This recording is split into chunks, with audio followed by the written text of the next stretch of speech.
You're listening to Through the Dark Woods podcast, and I'm your host, Josia Tamira Crossley. If you're looking for support to work with your own grief or training in how to support others through grief and trauma, or would like to find out more about our amazing online community, check out darkwoodsofgrief.com. Okay, so I am here today with an old friend, Silvia de Blesio. Silvia was born and raised in Argentina, and she left along with her refugee parents and siblings and lived in Venezuela for 25 years before immigrating to Canada. She's a psychopedagogist by trade, and she worked in Canada for 10 years as an employment counselor and coach for refugees and immigrants. She currently works for 3 different organizations: Gaia Education, the Work That Reconnects Network, and the Capra Course by Fritjof Capra, where she has different roles from online courses coordinator to facilitator. And I forget how we met, but we met like somehow through our work like years ago. And I reached out to Silvia because I wanted to speak with someone to offer a perspective on the unique grief that one faces as an immigrant coming from, leaving your homeland and coming to a new place. And I think this is just so often overlooked, perhaps by those of us who haven't had that experience. And then it's not something that's talked about a lot. And yeah, there's a few different reasons why I'm interested in it. One, just to bring more awareness to folks who aren't aware of this experience. Two, to offer some support and kind of maybe like the word is coming as refuge for people who are having that same experience and haven't heard it talked about much, right? And then the third one is so many of us who don't have that experience currently in our lives have that in our ancestry, right? And so I think we have that grief in our ancestry, but we're very unaware of it. It's kind of gone underground because it's been a few generations or that kind of thing. So I'm super excited to have you here today, Silvia. Thank you so much for joining us. Yeah. Thank you, Jessia, for having me. And yeah, this is a great topic that is not usually discussed. Mhm. And I think with mass migrations becoming kind of a pattern of the future, a lot of people leaving their countries for different reasons, from war to climate change to, other things. I think we're going to see more and more of that grief circulating, apart from all the other grief that, we all carry for so many other reasons. So Yeah. thank you for that. Yeah. Yeah, no, I really agree with you. I mean, it's been huge and it's just getting bigger and bigger. It feels like almost by the hour, these days, just so much crisis happening in the world for all different reasons, and people needing to seek refuge and it being an incredibly challenging process a lot of the time. So I know a little bit of the history of Argentina, but not great detail. But so I want to ask you maybe to give us a little bit of the background of like, why did you have to leave Argentina? Yeah, thank you. Well, first, I want to give some context about the type of migration that people may experience before going into Argentina and my own story. So some people, migrate because they are looking for a better life. So they're not necessarily running away from, something that is, you know, wrong or broken for them. And that it's not that it's not grief, but obviously it's different, because it's a choice. Yeah. And some people migrate because there's no other choice. If they stay, they may be killed or they may be persecuted or they may experience, a lot of challenges in their home countries.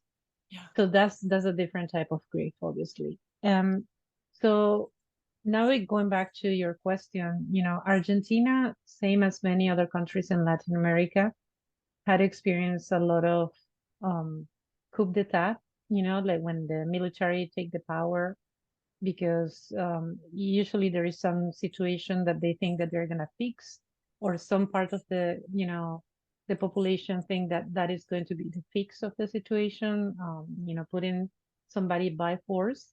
Mm. And so this is not new. And actually, when that happened in Argentina in 1967, yeah, 1976, sorry, um, there was another coup d'etat prior to that in Chile. So it was kind of a cascade of coup d'etats. So many of those were kind of supported and even orchestrated by other forces, foreign forces that had some interest there. Like So the US. like the US, yeah. So actually that's very known today as the Condor project or something like that. Is it has the Condor name. I don't remember exactly the name. Yeah. But it was a sort of project that they had. Okay, if we support these forces that are already emerging in these countries, the countries are going to need this and this and that. So it was a technique that they utilize and continue to utilize in some countries to bring liberalism and and basically sell the country to whoever Yeah, wants it's to economic. buy. It's all economic. It's an economic and also political, because Argentina was a very strong country years ago.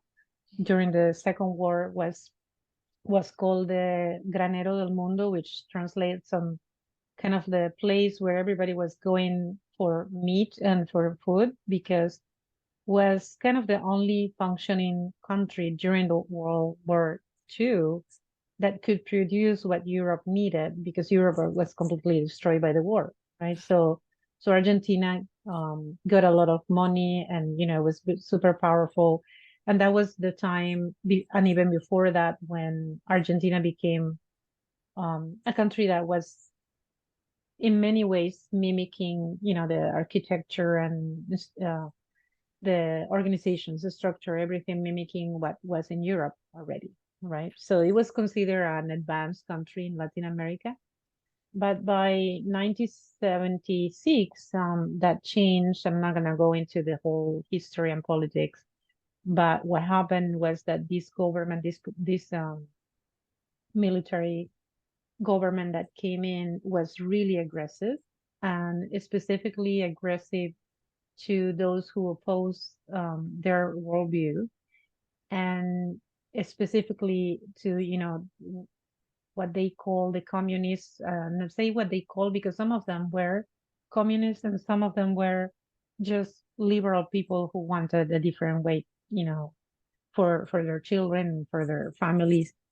So they put everybody in the same, in the same pot, and say, okay, these are people we don't want here, and they started torturing and killing people. They actually said publicly that anybody over the age 6 was already indoctrinated in those, ideas that they didn't like.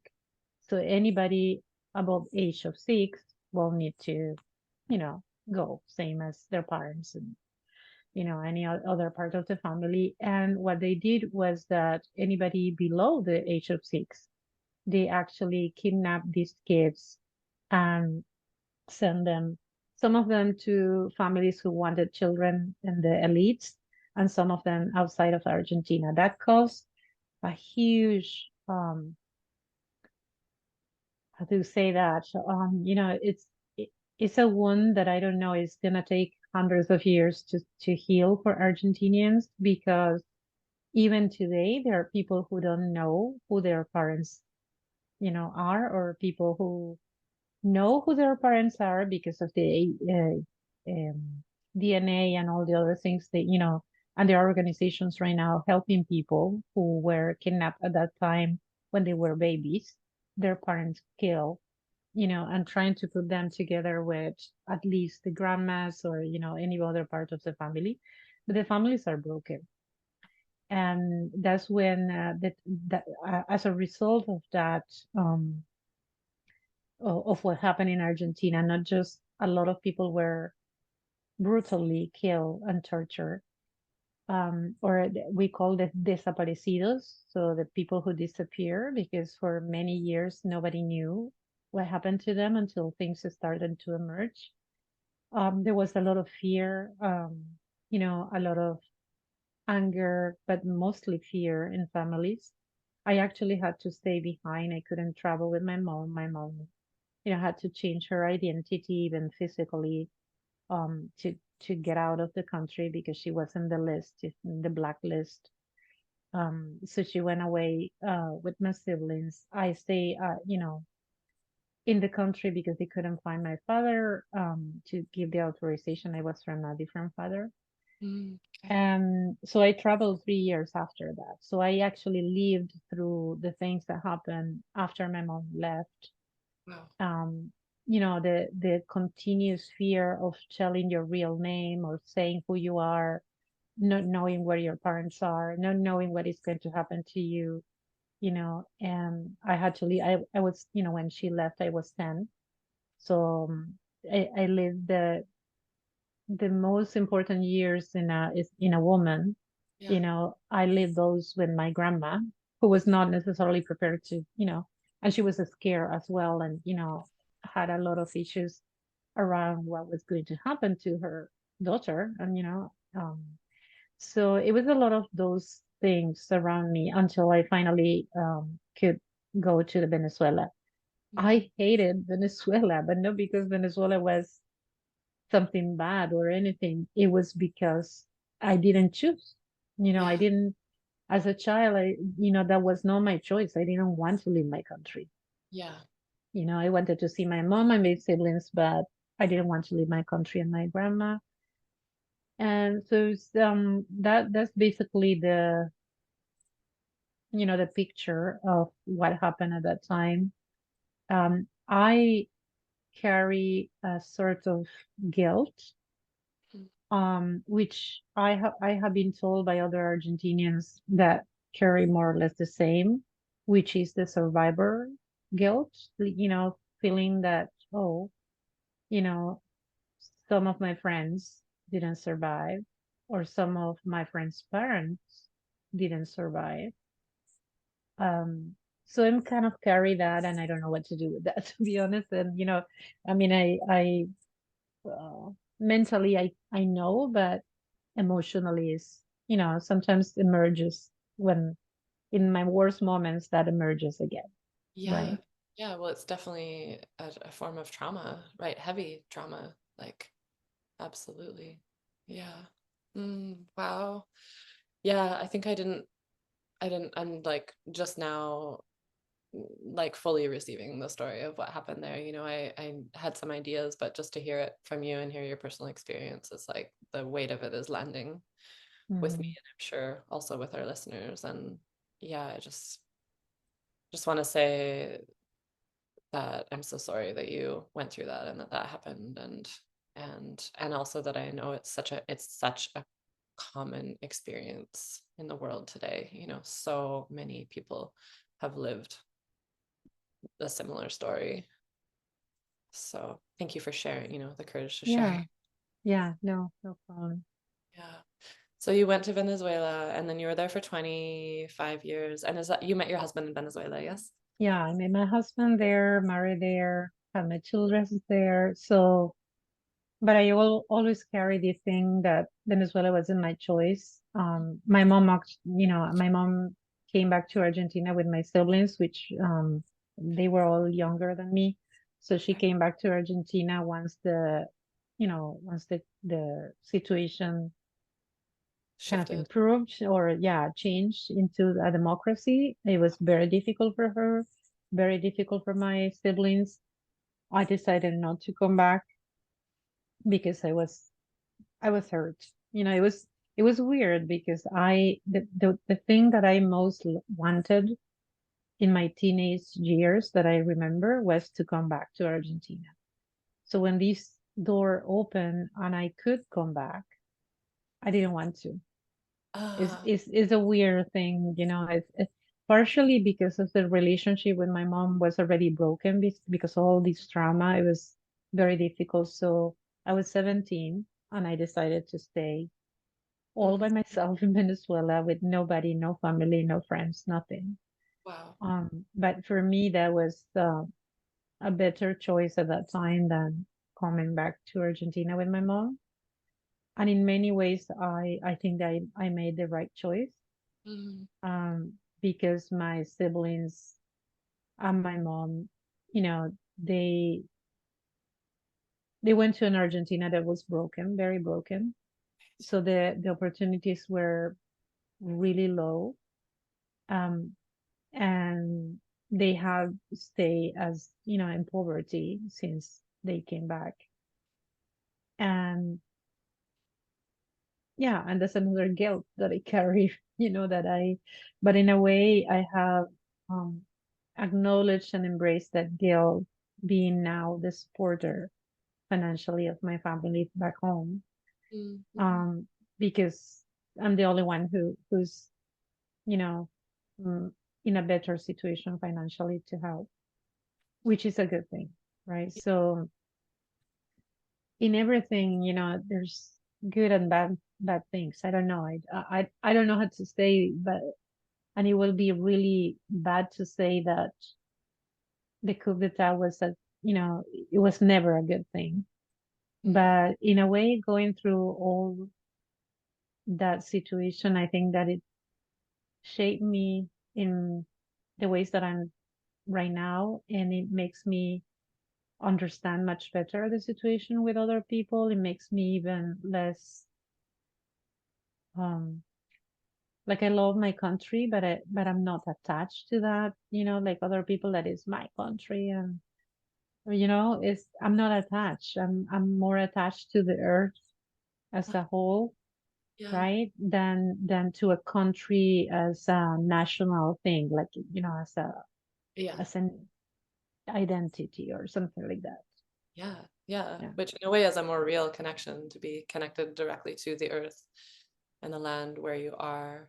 And I'm sure Mhm. there's still, I would guess, I'm curious if there's, do you feel like because the land here is so different than both Venezuela and Argentina, do you feel like that, do you miss that land specifically still? Or do you feel Yeah, like, it's that's a question that I haven't I okay, so I'm gonna share, something that is probably very, very mine, and not necessarily other people may feel the same way.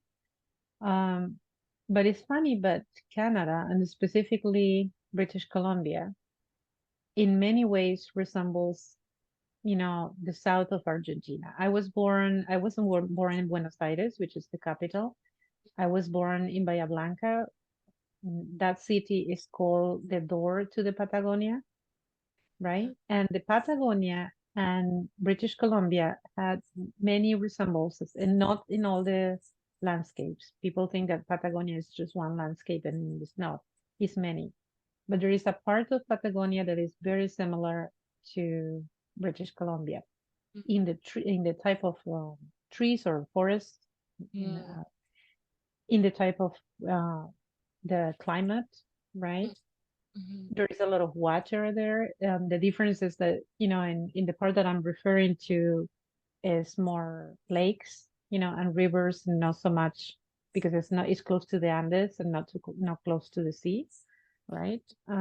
So in many ways, when I came to Canada, I was like, oh, looking at everything, I was, these are the same flowers. Dandelions are here too, wow, and cool, yeah. Mm, the pines, and at that time I was calling pines anything that resembles a yeah, yeah, just conifer, like a, yeah, evergreen. yeah, and Yeah. yeah, and I was like, okay, they are so similar, right? And another thing that happened is that here I felt that the land actually welcomed me from the Mm, beginning.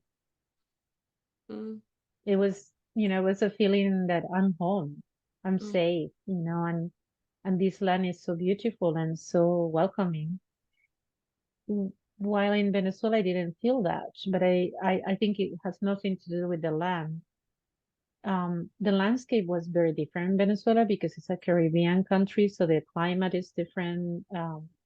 You know, in Argentina, we have warmer climate in the north, but I have never been into the north. mm, So it was a different climate from what I experienced.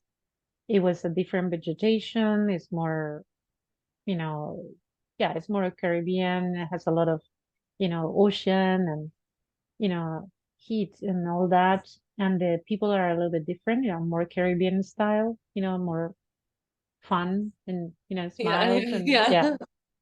Mhm, And for me, that I was coming all broken inside, not wanting to leave, it I didn't feel welcome there. But it, like I say, it doesn't have anything to do with the land. I think it was my own process, internal process, that wouldn't allow me to receive anything from Uh, the land or from the people. yeah, Yeah. that makes sense. Yeah, for sure. Yeah.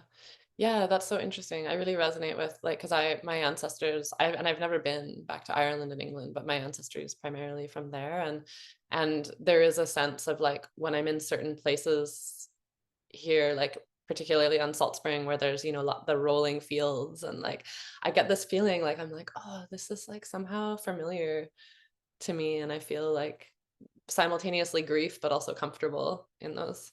So I think our bodies remember even if we haven't been to these places. So I love that you were able to find that welcoming here and to like finding resource here. Yeah. And It's you, oh, go ahead. Yeah. no, I was going to say that is, Canada, is different in other ways, even when Canada and Argentina, in terms of the colonization, have more or less the same age, because the people, the colonizers came here more or less at the same time that the Spaniards came to Argentina, right? But the history of Argentina is more, I would say that it's a little bit more complex because it started a little bit earlier, the colonization in terms of building things and, and changing things. The indigenous people in the places where they have cities in Argentina were completely displaced, right? But at the same time, the way that the Spaniards worked with indigenous people was a little bit different. So they were also the ones who were not displaced or killed, they were integrated eventually. So a lot of, if you go to Argentina, you're going to see that most people are a mix, of different ethnicities. So in that way, as is it's different. It's different in the structures. In Canada, you don't feel the history because there's few buildings or things that represent, centuries.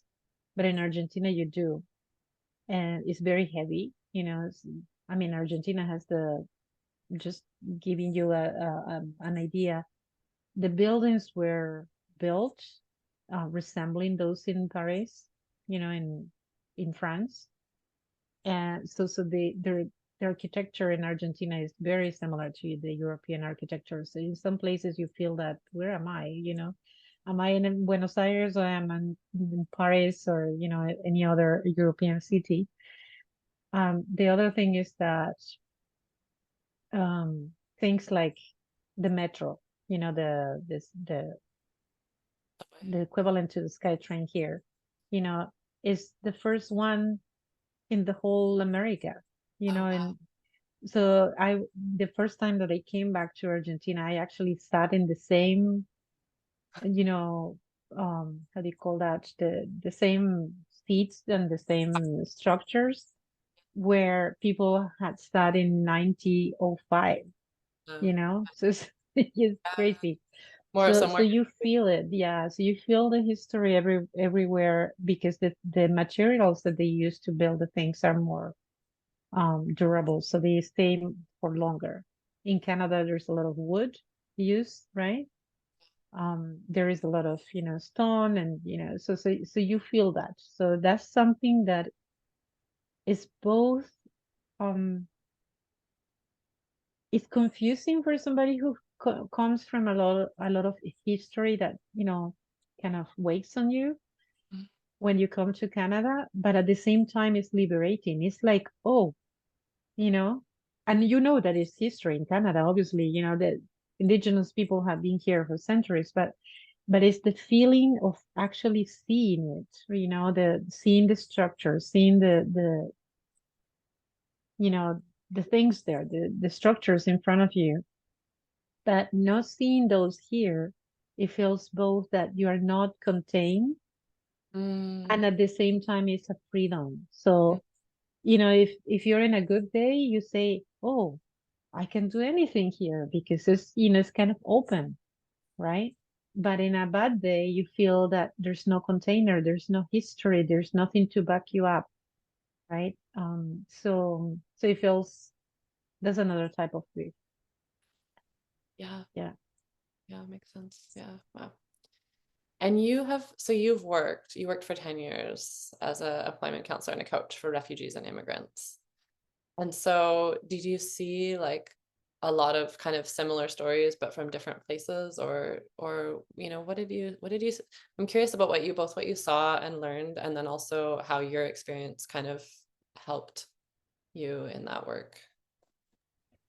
Yeah. So when I came here, I want to share first, that I couldn't work right away, which is the experience of many immigrants and refugees, not just because of the language, which is a barrier, obviously, and you can't complain. And if you don't speak the language, what you're gonna do, you need to learn the language. There are not many jobs without the language, so that's a reality. I wouldn't say that it's a barrier, but it's a reality. So, and it's on the individual to learn the language.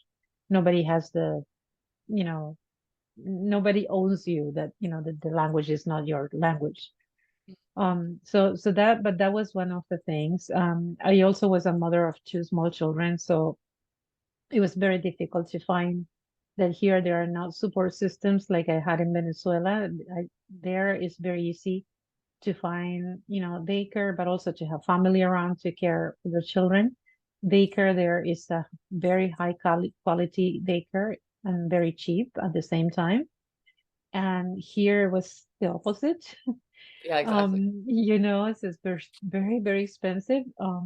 And on the top of that, I was told to volunteer in order to gain Canadian experience. So I imagine, you don't have money to pay for daycare. You're new. You desperately need a job, and the experts on looking for a job tell you, okay, you had to volunteer in order to gain Canadian experience because you don't have Canadian experience. So that's kind of dismissing completely what you were doing in your country, as if that was not experience.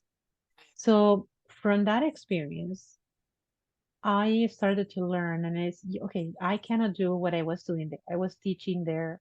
I was working in schools, in private schools. I was teaching children, and I was working with special children. I was also working in computers and, the integrating computers into special children's needs and Okay. things like that. And I couldn't find anything here. So I said, well, I need to do something, and I did what many immigrants do, which is you reinvent yourself. Mm. So I figure out that because nothing of what I have been doing, would be recognized here easily. I started a new career. So I studied to become an employment counselor, and it's actually called in a different way. You basically offer services to immigrants and refugees, and one of the ways that you can offer that is through helping them to find employment and settle here. So it's a settlement counselor and employment counselor. So, and I wanted to do that because I say, you know what? I spent the first 4 years in Canada deeply, um, you know, depressed and thinking that I had made a huge mistake choosing to come to Canada, that all my career was gone, that, I was everything what I studied and wanted to do had completely disappeared and was not going to happen again, which is something that I saw that happened to mostly women, but also men who come to Canada and experience more or less the same, that they had to leave all this behind. Yeah. So I say, and you know what? I'm going to work with them because that's what I experienced and I don't want them to experience that. Mm. So I started, I it was difficult, but I started a childcare in my house to Wow. support, I say, well, if I had to pay for daycare, better I do the daycare, and I have my own children there. And in the evenings, when the children were gone, my husband will stay with mine and I will go to study. Mm. Right. And that's how, I funded my own career. And in 2008, 2008, I started working. I was lucky because, having another language and other things, gave me my first job, but it was very difficult. It was, really, really difficult to even get the first job. Okay. Yeah. So answering your questions, yes, I have seen that, both in immigrants and refugees. And like I say, immigrants are the people who come here because they chose to come here. But the reason that they chose may be different. Yeah. So, for example, a lot of people come here as students just because it's easier for them. It's like kind of a door to get into, the residence in Canada. Not necessarily because they want to study. So they sometimes they sell their houses, sell everything what they have, and put all the money into studying something that they don't really care much, but it's the door to get into residency. So even when it was a choice, there's a lot of grief there. Yeah. Because It's kind of nobody a choice. wants to, nobody wants to sell their houses and all their, things, and getting themselves and their children sometimes into a situation that is very precarious, that you don't know if it's going to work. Yeah. Right. So it's a very difficult situation. Refugees are different because they're basically coming from very difficult situations where they didn't have a choice. And the other thing is that, well, you probably know that, but there is a lot of corruption in the system, both immigrating and, even how or who chooses, who comes here as a refugee. So not all the refugees that we see are the refugees that are the most vulnerable. Actually, the most vulnerable never come. They stay in refugee camps forever. They are not eligible to come here or to anywhere, Yeah. Yeah. So there is all that mix up, which actually caused a burnout for me, because after 10 years trying to help people, and finding that I was basically helping engineers and doctors and, and teachers and people who were very well formed in their countries to work in Walmart. Right? That was the option. It was very difficult to get Why somewhere don't else.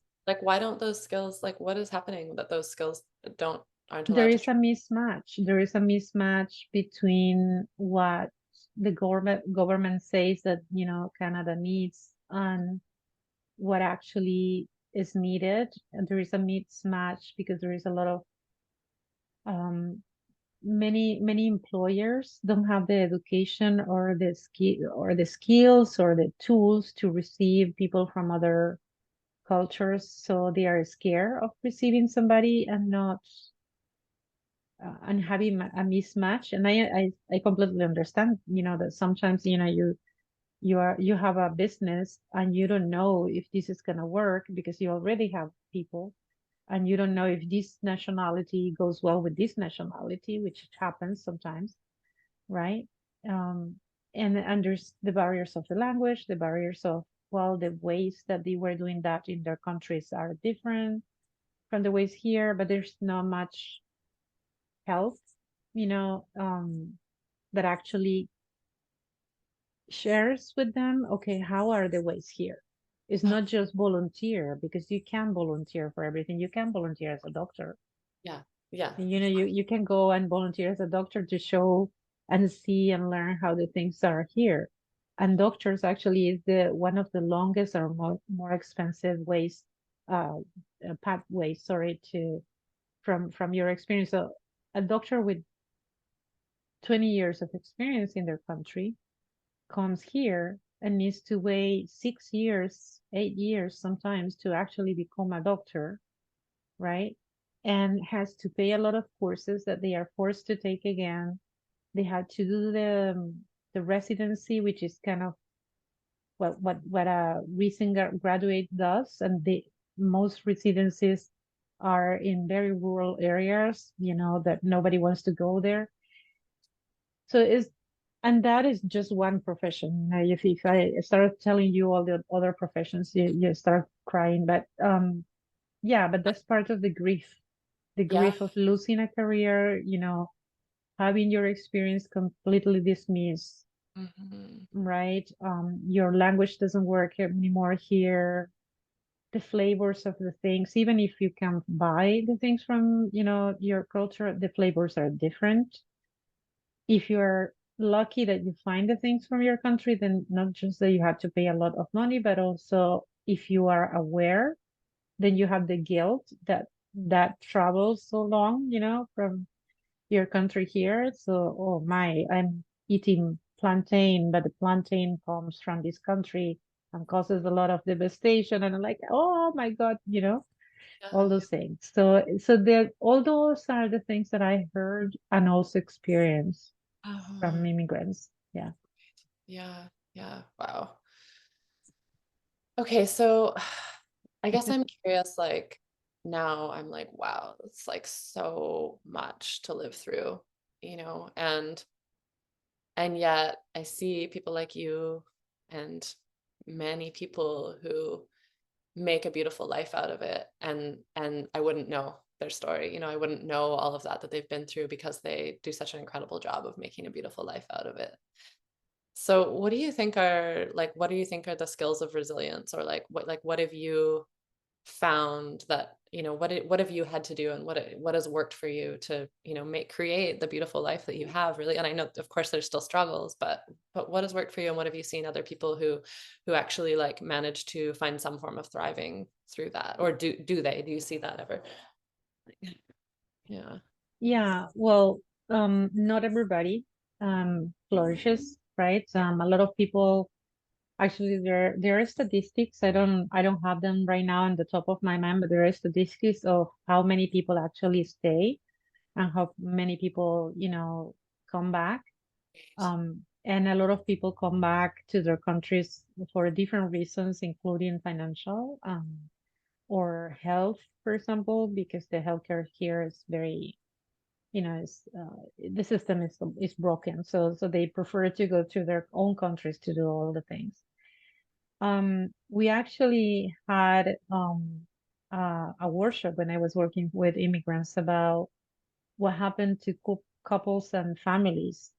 And the thing is that when you immigrate, whether it's for refugee or, or for choice as an immigrant, either families and couples, either they become stronger or they completely, are broken by the process.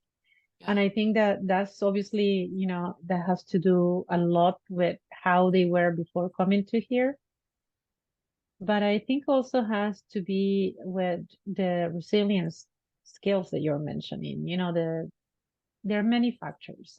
I would say that some of them are into your own making or your power because you have them inside.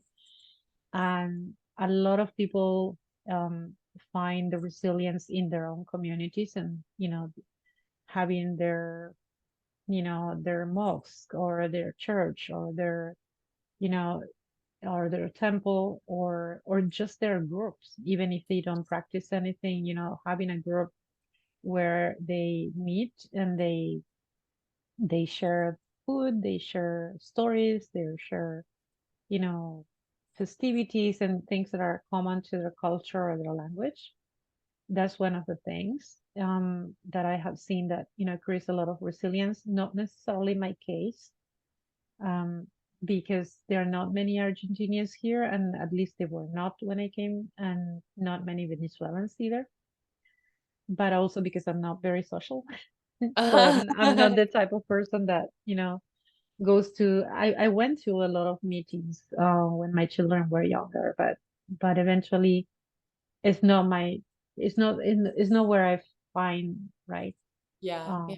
the most. So for me particularly has been that feeling that I mentioned before of feeling welcomed by the land. Mm.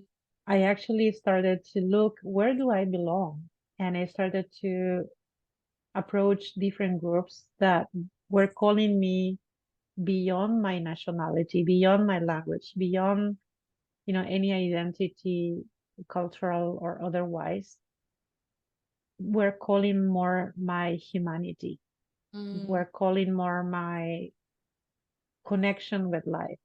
And that's how I ended up leaving the job with refugees and immigrants, because I was burned out and it was kind of in system. So kind of working for the system that was creating the issues that I wanted to solve. So it didn't make a lot of sense. yeah. So I started working in other organizations where, and it was not necessarily something that I planned. It was something that emerged as I was going into things like permaculture or regeneration or healing or herbalism, the art of mentoring and all those things that I started exploring to see where I belong, right? So for me particularly, that was and continues to be the core of my resilience. But like I say, for others that I have witnessed, has been the communities, the cultural communities, the religious communities, staying with the language at home, those kind of things. Yeah. Yeah. Yeah. Yeah. It's yeah, I've witnessed you in that journey of, from, because when we met you were still working at that job, and and then I've just witnessed you grow that deep connection with the land. And I mean, you always had it since I met you anyways, and probably even much younger because of the way you even speak of feeling welcomed by the land when you came here, but that witnessing of that, yeah, that deep connection with the land and gaining your resilience from that, that's so beautiful and powerful. And in a way, I mean, it's interesting because I think, like, when we know our own history and know our own ancestry and story, like when we know our story, but then we also connect with the land where we are, there's something that's almost like repaired there, in terms of like all the harm that's caused by these, yeah, forced immigration, and even just the damage that, the Western culture is doing to the earth herself.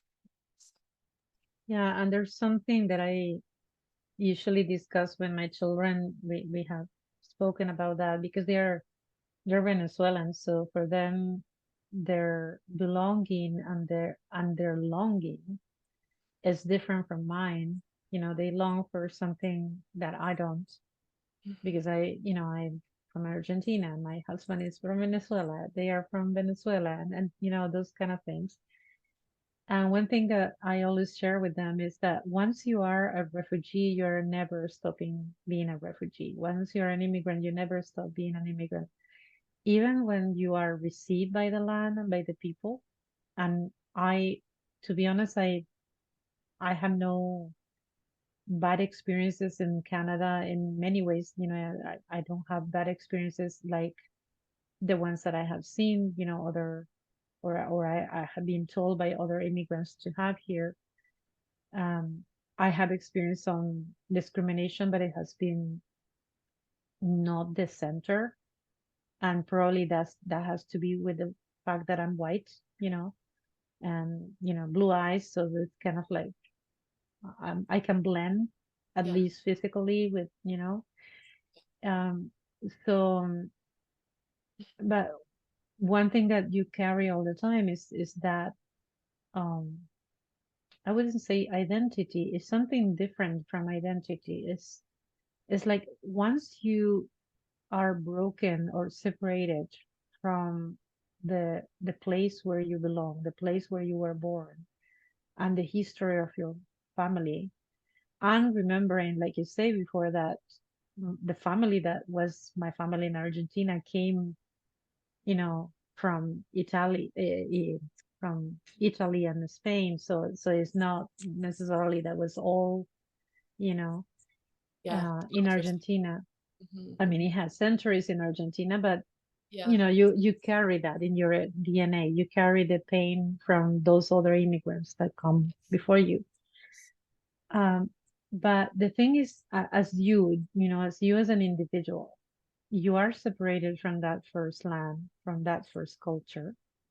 And then you come to another land and you may be welcome. You may build a life that is perfect and that you don't want to move from there because you really like the people, you really like everything, but you're always from somewhere else that you cannot change that, right? And when you go back, and more if you are considering, coming back because of whatever reason, you say, well, maybe I cannot stay here, um, you know, in my aging years, maybe for whatever reason, I cannot stay here in Canada, then you'll realize that you're gonna miss Canada. So you're always missing, right? So here in Canada, I miss Argentina. My children miss Venezuela. My husband miss Venezuela, right? If I move to Venezuela or Argentina, I'm gonna miss Canada because now this is also part of my life.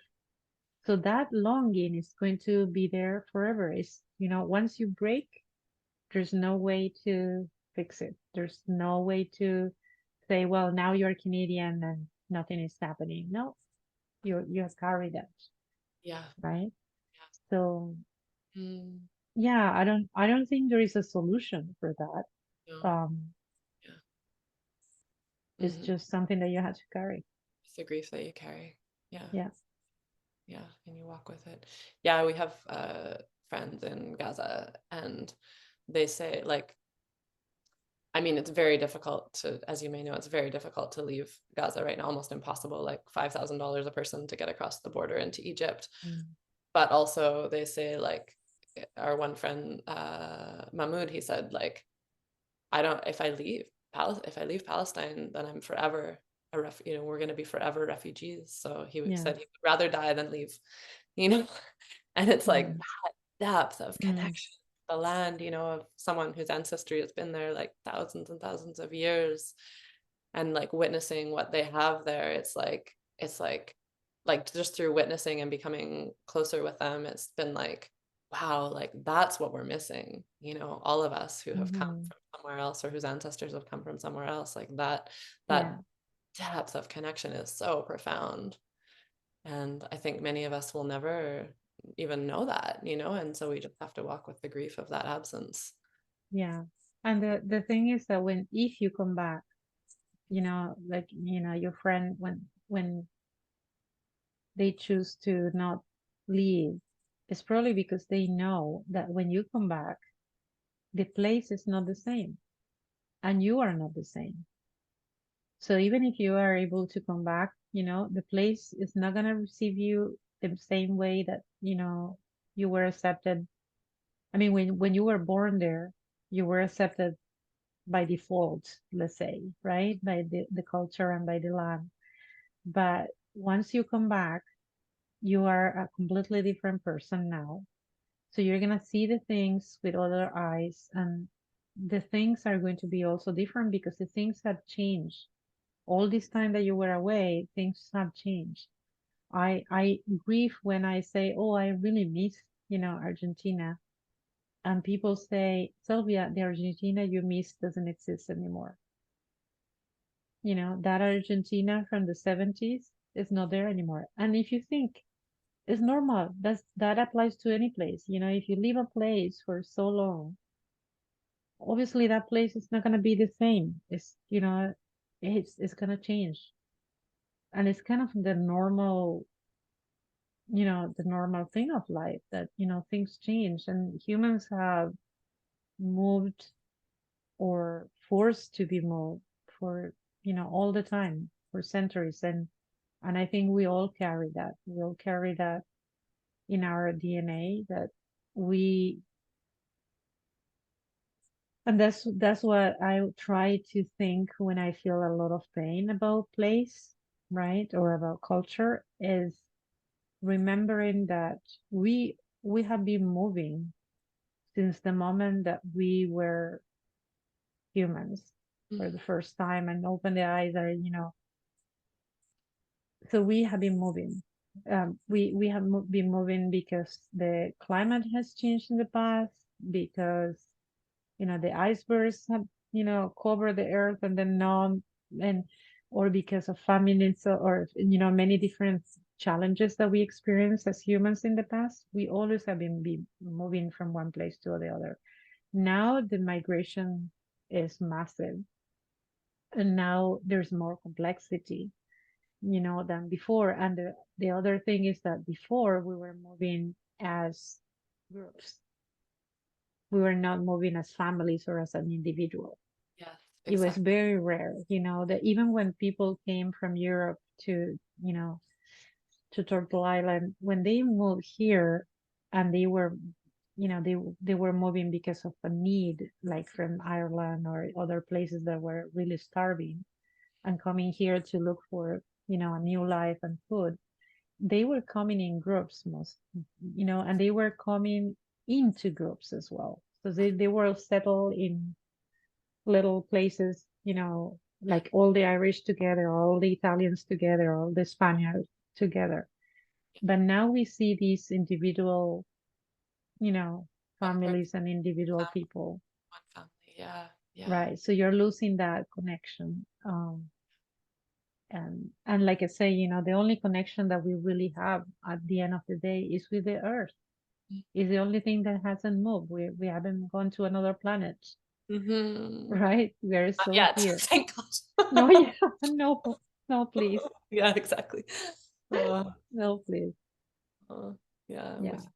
with Yeah, that was the other thing I really was struck by with our friends in Gaza is I was like, oh, like saying to my friend who's in Florida, it's her family, and I was like, oh, could we get them out? Could we help them to get out? And then like the next day, one of them is like, oh, we took a picture of the whole family, and it's like 40 people, And it's like, Right. whoa, like that's how far, my family is disconnected from what family is, because one of my Irish ancestor did come by himself.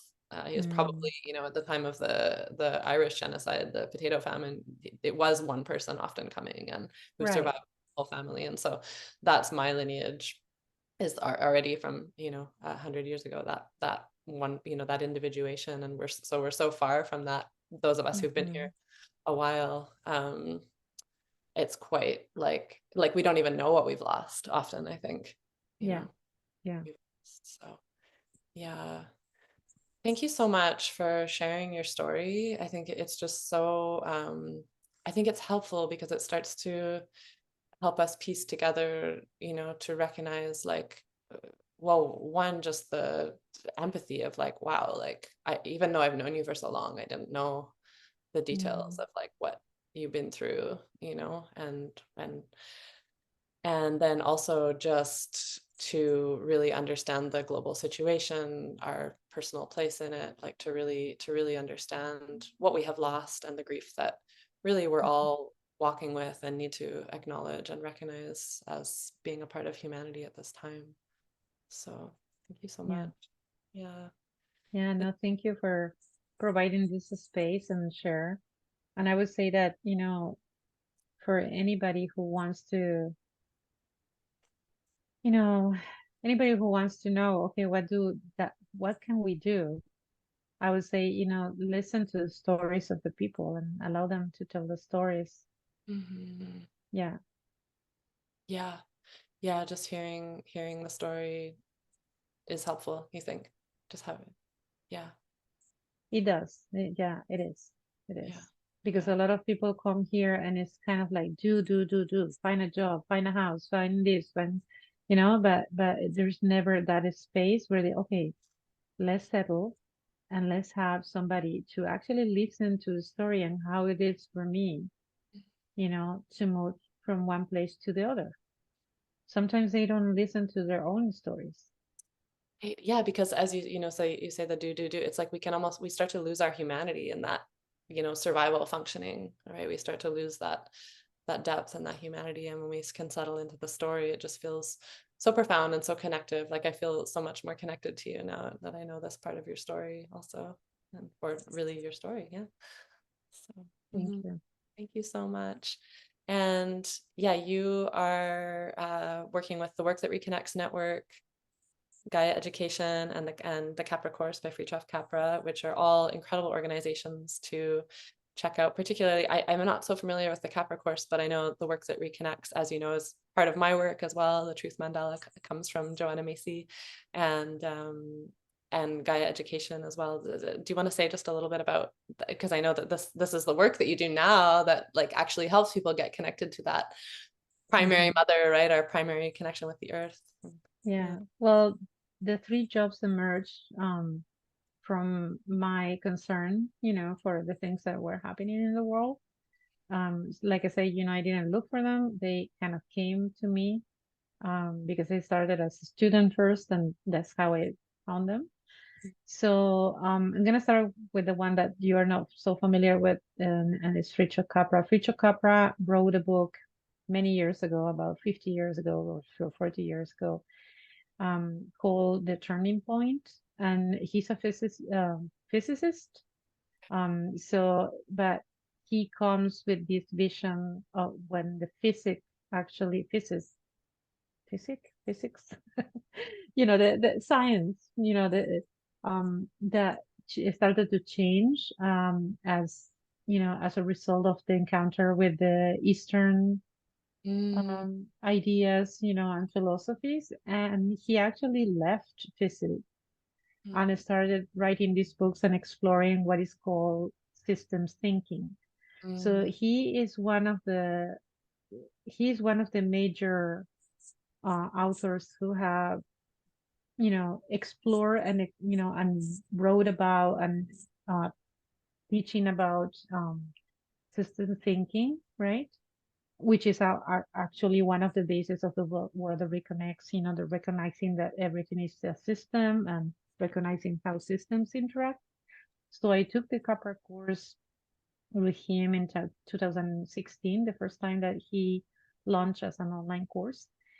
In 2021, I had the luck to start working with him. He's 85 years old right now, so it's probably the last few years that he's doing this, but he's very still, himself.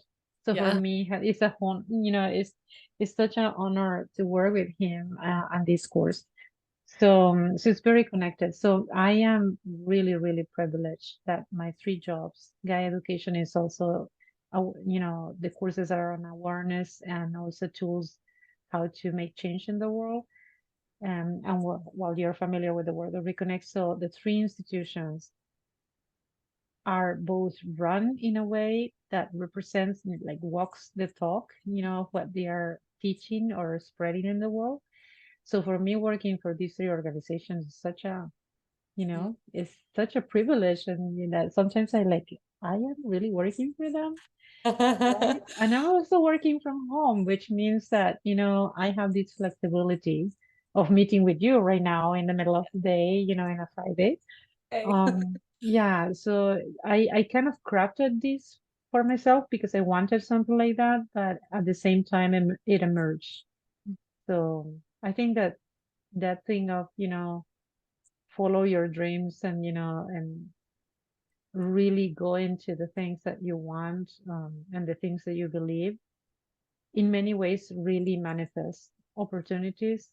And we had to be very careful with that idea because it manifests if you are in a position of privilege. Yeah. Right. So it's not everybody has that experience that things manifest for them just because they are, Dreaming, getting kind of, exactly. So we had to be very careful. And those who have the privilege to experience that luck, because I think it's luck, that we get into that, we also have the responsibility to open the doors for those who may not have that experience. Yeah, 100%. No, I so agree with you. Yeah, and I think that's such an important awareness because there can be like, this whole like law of attraction, whatever, the secret world of like manifestation. It can easily breed this like kind of very toxic idea that like if people are having a hard time, it's because they're not in alignment or whatever. And it's like, well, yeah, we also really have to recognize the privilege and the world, the very unfair hierarchy of who gets access to the opportunity and who doesn't, and I really Exactly. have that responsibility to then both step forward and fully serve in our gifts when we have the privilege to be able to do that, and then also see how we can help those who are less privileged. And so thank you Yeah, so much for you're welcome. Thank being you, here today. Josiah. Yeah. Okay. Okay. This has been Through the Dark Woods podcast. I'm your host, Josiah Tamira Crossley, and thanks for listening today. If you are looking for support to process your own grief or would like to learn more about trainings to support others, check out darkwoodsofgrief.com.